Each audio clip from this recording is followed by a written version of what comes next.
Hello. Hi. Welcome back to our years. Today's podcast is going to be focused on dating. Yeah. I feel like this is a big part of being in your 30s, especially if you're not in some long-term relationship or married at this point. So this is a topic I think that comes up a lot in our friend group, right? Yeah. And I think because it's cuffing season. It's the end of cuffing season. No, People should have put in the work last year that is true. to reap the benefits this year. Correct. Which I didn't do. Correct. It's funny because just before this, we were looking up like cuffing season and what it meant, but there's actually a schedule. I'm very surprised. Apparently the schedule starts in like September, where you start like doing your recruitments. Like the playoffs. Correct. And then like in October, you get into it and you start doing the tryouts where, you know, you like go on a lot of dates and you get to know these people. And then there's preseason where you're actually, you know, like exclusively dating someone, and then by January, February, that's when Time to go. Correct. That's like game time. It's quite interesting to see that there's such a thing on the internet. I'm imagining the little calendar. You know, that people schedule. You wake up and you're like, oh, it's tryouts. Yeah, I mean, not to like encourage things like that. Obviously, you do you know. But at the end of the day, like you should do it because you want a partner. You're looking for like companionship. You know, don't do it because like you maybe feel lonely. It's totally okay. Like you have friends. You can do things by yourself. Yeah. It's okay if they just want to get some. That too. That is totally fair. Good for you. So good for you. So I came across this article where basically it's in the New York Times, and 10 relationship experts have sort of predicted what their trends, or have predicted what they think are going to be the trends for 2025. And so I thought it would be a fun idea for us to review this article and see what trends we are seeing when we date and how it's sort of different from the past. Yeah. So the first major trend is the rise of the offline lover, which means that more people are going offline. And what was attractive before, when you were really like abreast with what's happening in the news, and that was such a turn on that everyone's like on all the time and they know exactly what all the memes mean. They get all the references. Right. There's going to be a decline of that, and people are going to move. They're going to be more inclined towards people who are offline. I think that's true. And also like, in addition to that, right, like I feel like more and more people are becoming tired of like dating apps and stop being online in general. Yeah. I feel like they value being offline more nowadays. And I think the reason for that may be just the thought, just like in the past 2-3 years, there's like this boom in like online, like reels or like TikTok. It's a lot. And like, it's fair to say that some people, if you don't have like that control or aren't mindful about it, and, you just kind of intake a lot of these videos and things like that. Yeah. So I can see why, like, it's so much fatigue. It's so much fatigue. And I think people are coming to realize that now. Yeah. I remember in my 20s, I would know all the memes on the internet. Wow. There was also fewer of them, I feel. That is true. Like the things that were going viral, they were fewer. Yeah. And like all my friends knew what it was, and everyone got all the references. Right. And now most of us are like, what are people talking about? Like skibbity toilet?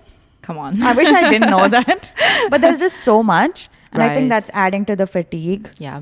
So I can see why like more and more people are moving offline. To be honest, like I think that's a green flag for me. If I'm dating someone and I find out that they don't have socials, to me that's a green flag. You just date me. At this point? Yeah. I think we're already dating. I have none of the perks though. Okay, I'm sorry. Okay, that's the first one, which I've always... I say I don't have social media, but like I still consume a lot of pop culture. Yeah. So I don't know. Reddit, LinkedIn. LinkedIn. Pop culture. LinkedIn. This one doesn't have social media, right? So green flag.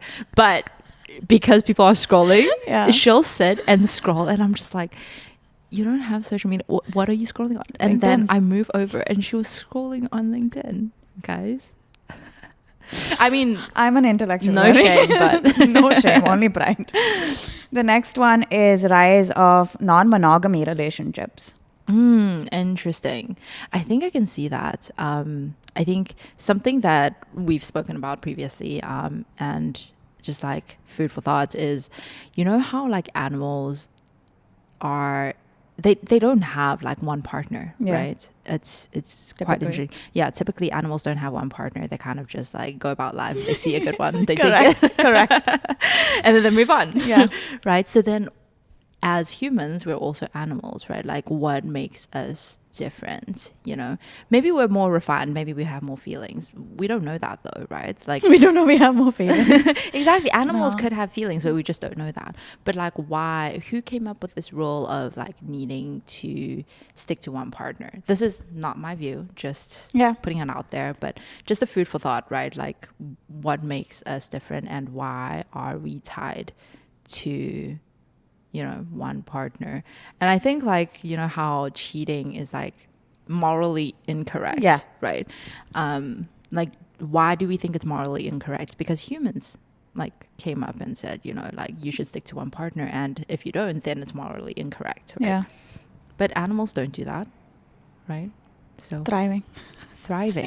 But yeah, just the food for thought. Obviously, I think from my perspective, at least, because of emotions and feelings, and that's why I was like, I have a lot of emotions and feelings. I don't think I could see myself in a non-monogamous relationship, but just like something like you think about, right? Like, especially like a lot of like cheating happens in the world, or like, you know, why does that happen? Like, a conscious thought that I like realized, like I remember having this like conversation in this inner monologue with myself when I was dating in my 20s, was that I can't depend on one person for everything, and I have to build a community outside, and not neglect my friendships or my family just because I'm dating someone, right? Because, and I can see codependency is easy to happen. It's very easy when you're in that situation, right, and you're hanging out and spending so much time with the person, you live with them. It's easy to start depending on them. And so I get it. I get how it happens. It's so easy for that to happen. But I think for me personally, I think I should consciously not do that, because one person's not going to be my everything. They're not going to fulfill every aspect of my life. Yeah. So it's important to do that. But I don't think I'm also a monogamist. I don't think I'd seek multiple romantic partnerships, but maybe multiple platonic ones. Yeah. Yeah. Like how I see it, right? It's like you searching for different parts of your maybe emotional support to be fulfilled is not necessarily like looking for it all in your partner, right? And a healthy relationship isn't expecting that your partner is able to fulfill all of that. Yeah. A big green flag for me is when guys I'm dating have a lot of platonic girlfriends. Yes, 100%. I love 100%. that. Especially because girls talk a lot about feelings. And so if guys are involved, that helps them, you know, get that perspective. Yes. Yeah. For sure. And just naturally, I think guys aren't very in tune with their feelings as compared to girls, right? Yeah, like, I think it's the conditioning. They typically don't have.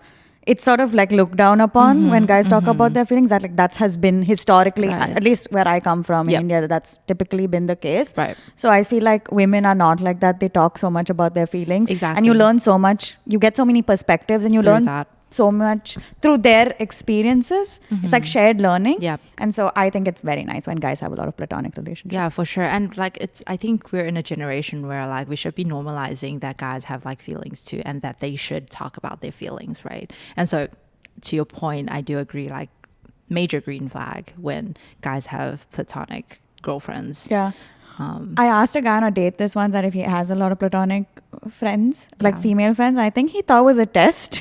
Oh no. And I think he thought there was going to be a right answer, which there was the right answers that have many platonic girlfriends. But it's interesting, I brought this up with a guy that I went on a date with, and he was surprised that I said that, because he said that a lot of him and his guy friends actually talk about their feelings a lot. That's so nice. And I was just like, wow, that's like very, like, I don't think I've heard that in a while, right? Like, I think I do have guy friends that are more in tune with their feelings, and maybe they grew up in a very like secure, healthy household, but not everybody has that as a luxury, right? Or it is a luxury. Yeah, you know what I mean? Yeah. And so it was just nice to hear that this guy said that, and I was just like, okay, to be fair, if they have that, then they don't necessarily need That's like true. a lot of platonic girlfriends, right? Yeah. It's just a matter, I think a green flag is a matter of being in tune with your feelings and understanding your feelings. Yeah.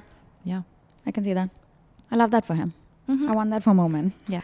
The next one is fewer dates, more hookups. Oh. Self-explanatory trend. Self-explanatory.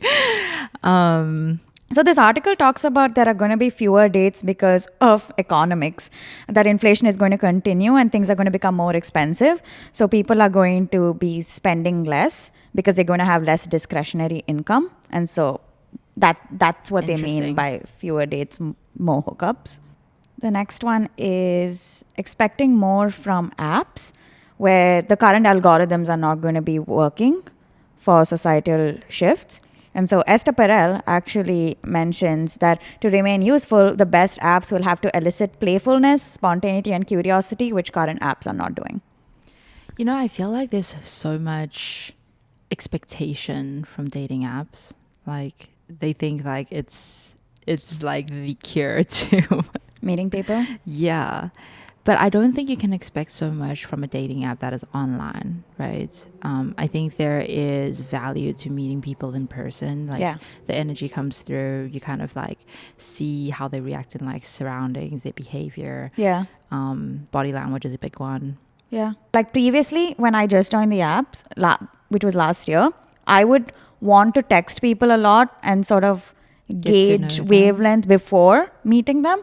But now the trend for me personally is it's shifted. I want to meet them immediately because I think when I meet them, I know very quickly whether this is going to continue or not, and that doesn't come across from texts anymore. Yeah, exactly. So I'd rather meet in person. So I use apps more like a forum to just meet people, almost like a networking event. It's true. I think that goes back to my points about like you not being able to like tell the energy and behavior. So you'd rather just like meet in person and gauge all of that in person before you can like really tell if this is a good fit for you. It's really hard for me to read tone.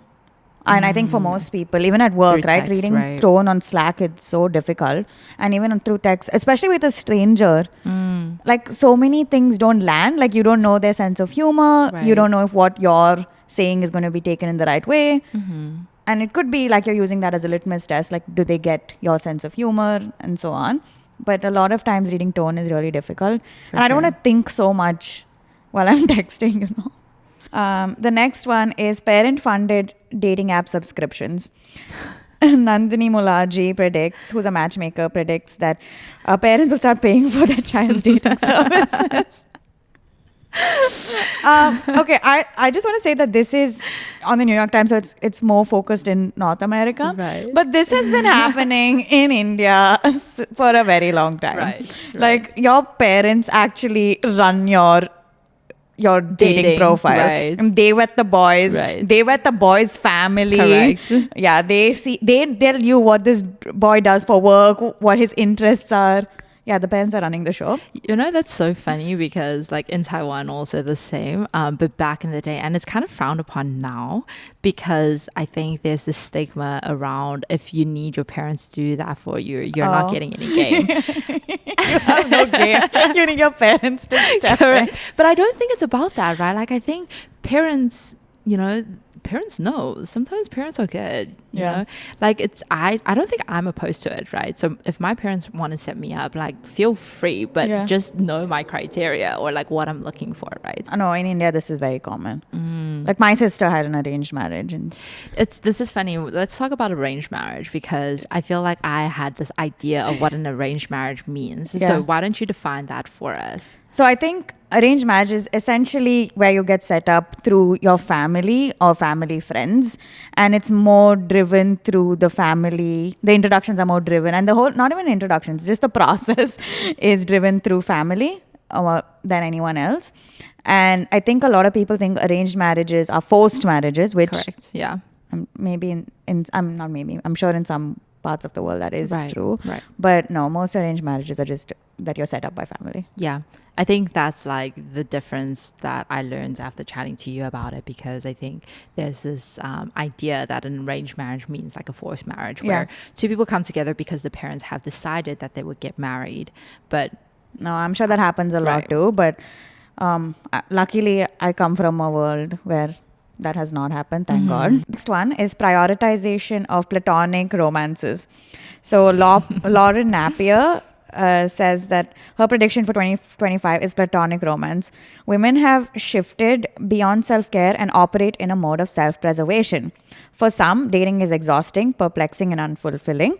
So instead of navigating the hellscape of red pill podcasts and your body, my choice bros, women are dating their friends. So whether it's hot yoga, group Pilates, a pasta making or floral arrangement class, girls trips, movie dates, or potluck parties, women are opting out of dating boys and going out with girls platonically.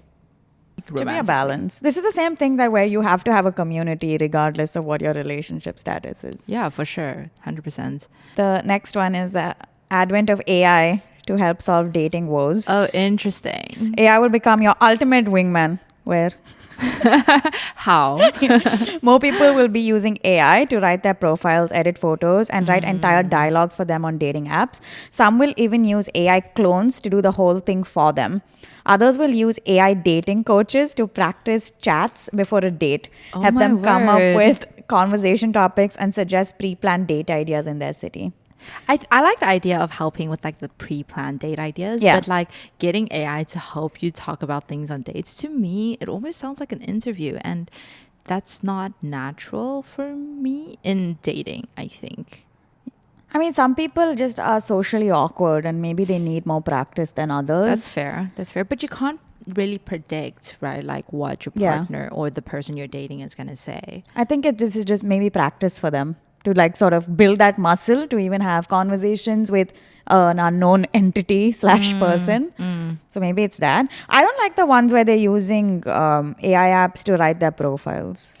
Yeah, I agree. I think like that is, it feels to me as if it's like you're not putting an effort into your dating, and it's also not customized or authentic to you as a person. Sure, I think there's like certain things that you can tell AI for them to write, Like correct your grammar and stuff. Right, But it's very inauthentic when you're asking it to write right. who you should be Yeah. on an app. No, for sure. And also the way you write things on apps should be a reflection of who you are as a person, right? Like, Isn't that also catfishing?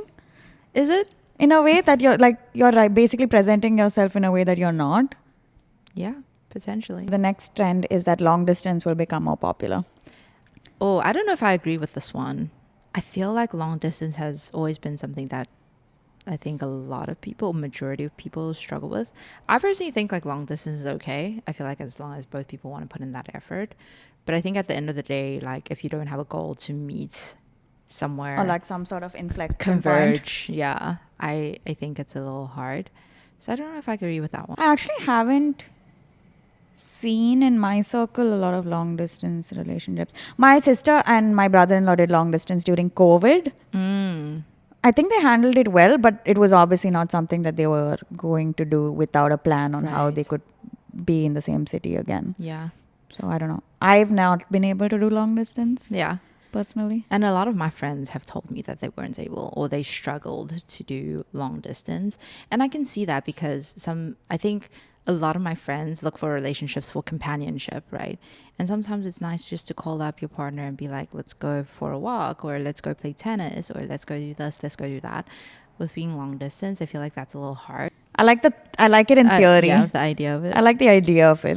That you still have your own life, but you still have someone who I mean, you can is do into you. that here, right? Like, It's like I said, it works in theory, but Yes. not in actual life. Like you said, it's because most people just date for Right. companionship. question for you, like how often ideally would you like to see your partner in a week if you were in a long-term relationship and not long distance? I'm gonna say between 3 and 4 times a week. Same. I think it's important to have your own space and time to do your own things. Yeah, I think it's a good balance, like maybe half of the week.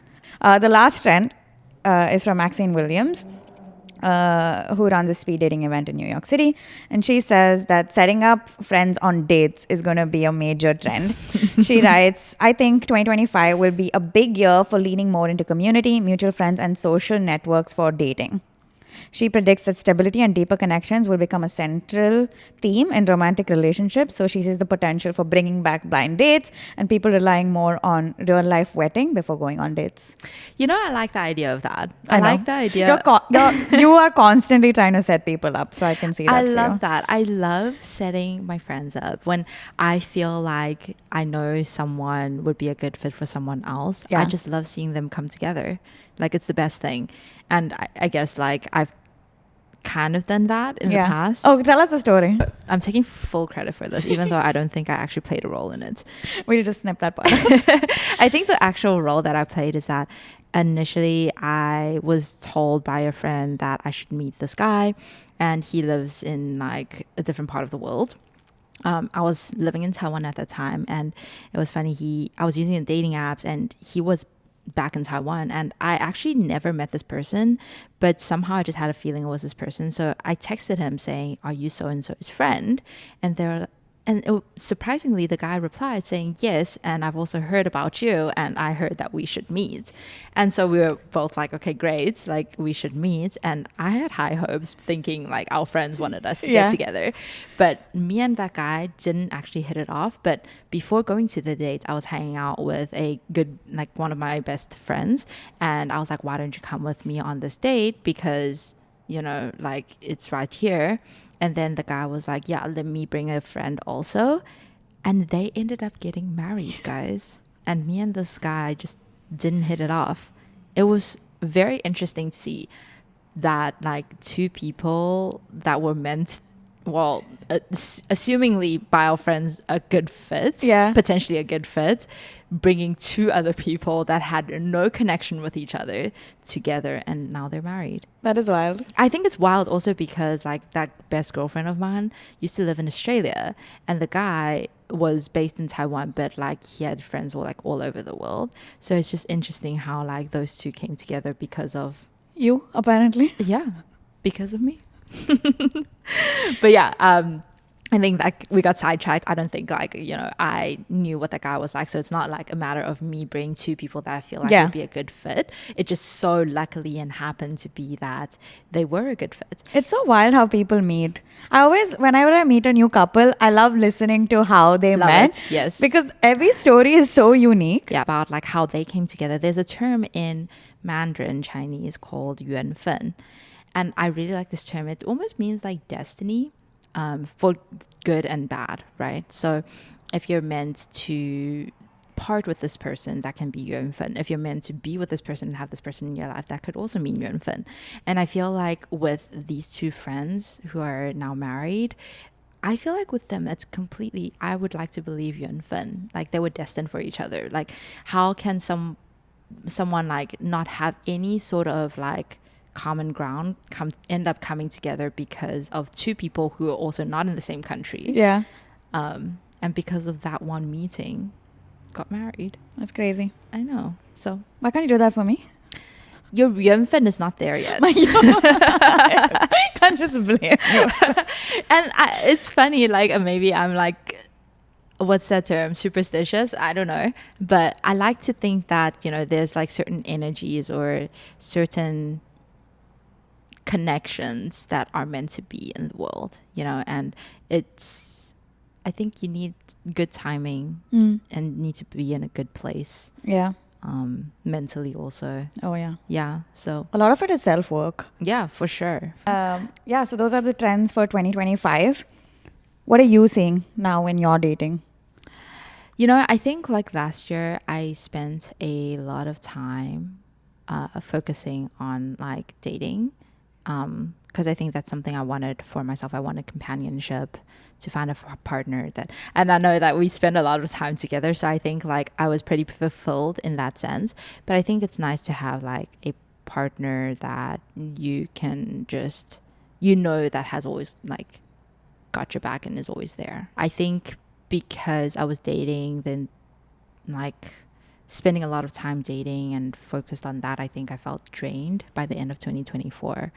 And then I think having like reflection, I think for 2025, I'm going to try to refocus on things I want to do, and kind of letting dating take a back seat and letting it happen naturally. I feel like when you're really focused on yourself and doing the things you enjoy, naturally you'll attract people, friends or lovers in that way. And so I think going into 2025, I think just kind of recalibrating and refocusing on the things I enjoy. I think last year I did that still. I think I'm very like self-growth driven.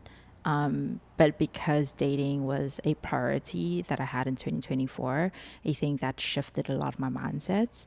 And you kind of become fatigued, and it's hard not to become negative when things aren't going well, and you've set that goal for yourself, right? So yeah, I think shifting gears into 2025, maybe swapping it around and focusing on myself, and then we'll see naturally from there. Yeah. How about you? Inshallah. Now when I date, the trend that I see just for myself is that I sort of know exactly what I want. And that's tough because when you date in your 20s, you're sort of figuring out so much of what you want in life, not just a partnership. And so you're okay to go on that journey with someone and sort of figure that out. Right.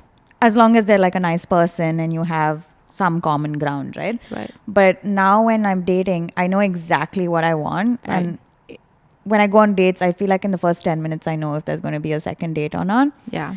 And so I think for me, this year is going to be figuring out whether the things that I think I really want are important, or do I have too many preconceived notions, and then figuring that out. I think that's always going to be a process. I don't think I can be like, okay, this is the year where I figured it out and then I'm going to go implement it next year. So I think it's a lot of figuring out.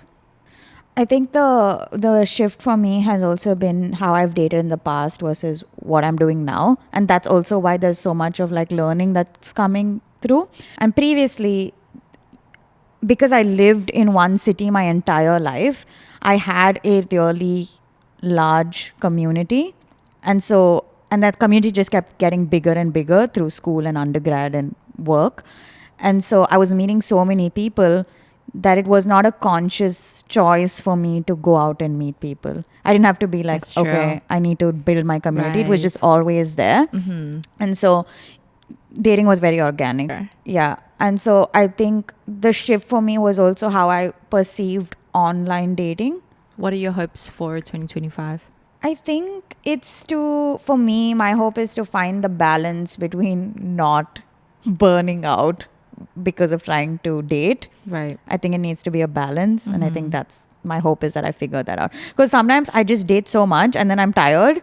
And then I take like months, almost like a sabbatical. Yeah. And then I have to, getting back on, it's like, when you don't go to the gym for a really long time and then you have to go to the gym and it's like there's just that like hurdle to cross. Right. I think it's like that. I think for me, my hope is to find a like organic and sustainable way to date. No, for sure. I think like 2025 will be a good year once we have like this mindset shift, right? Like I think focusing on just the things we enjoy, and naturally it'll come. Yeah. That came up in my mind is when we were talking about trying to set like each other up with like friends. So I obviously want to see my friends thrive, and I see someone that I feel like will be a good fit for like Rima. I will literally text him. So this is me on like Hinge before Rima actually joined Hinge. Oh no, wait, did you join Hinge then? I think I was just getting on. Yes. And then I wasn't really meeting people. Right. I was just like dipping my toe in the water. Yes. Yeah. Yes. So I saw this guy on Hinge and I was like, wow, this guy seems like such a great fit for Rima. And so I texted the guy and I was like, wild idea, but like, would you be interested if I set you up on a date with a friend of mine that I feel like would be a good fit? And he actually went along with it. And I was like, wow, good for you, man. But then he stopped responding. Yeah. I like how you went on that whole journey by yourself. He was there for it until the last minute. So maybe he came up with like maybe he met someone. Yes, that's what I'm saying. Like maybe he came across someone that he really wanted to explore something with, and so even now on apps, when I see people, I'm just like, oh, this person will be so good with some of my friends, right? And I think the guys are sort of surprised, right, that we're doing this for our friends. I mean, it's tough out here. You got to look out for your girlies. Yeah. I've actually never set someone up successfully. I'm Message not feeling too Mess- confident about you trying to set me up then. We'll see. Yeah. But I think, like, again, like shifting focus, I think maybe I need you to entertain me on the dating stories that you have going forward for 2025, because that is not a priority on my list this year. I feel like when you start dating, I'm going to be so bored because we spend so much time together outside of work. So true. So, you can't date without me. And this is why I actually took a break from dating apps, and then Rima was actively dating, and I felt like she was going to get into a relationship soon. And so I felt the need to get on back so that you're not left behind. Correct. Not because it was like a competition, but no, more so because I feel like Rima would have less time to hang out with me. But jokes aside, obviously happy to see that she was on this journey. You and my mother both. To look for someone. But yeah, I think like just, sometimes it's okay to take a break, to kind of refresh yourself and get back onto it. That wraps it up for our episode today. We'll obviously be talking about this a lot as we navigate through it. But yeah, excited to bring you guys along this journey. See y'all.